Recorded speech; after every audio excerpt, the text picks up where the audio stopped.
This is True Crime_1 channel to returning subscribers.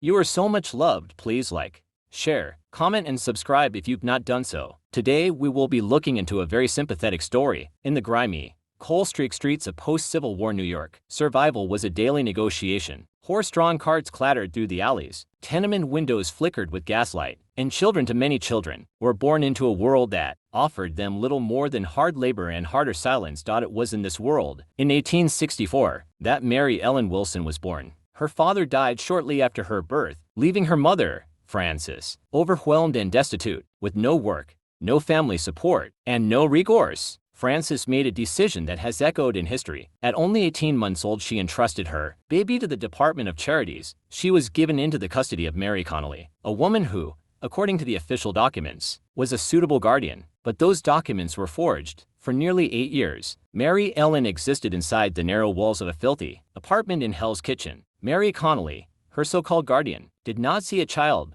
She saw property. She saw something to dominate, punish, control.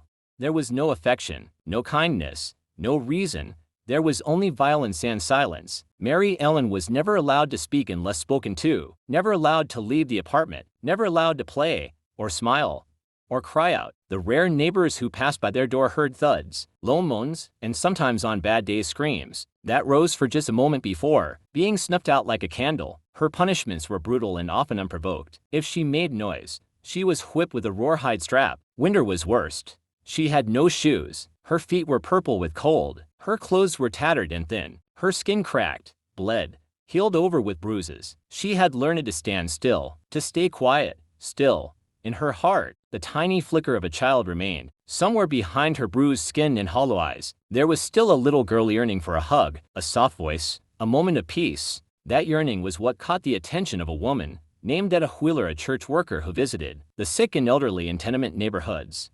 Etta visited when she saw Mary Ellen standing behind Mary Connolly, clutching a broken broomstick like a doll. Her skin was covered in sores and bruises. Her hair was uneven and matted, but Etta wouldn't let it go. She pleaded with friends, clergy, and eventually was led to Henry Berg, a man who had founded the American Society for the Prevention of Cruelty to Animals.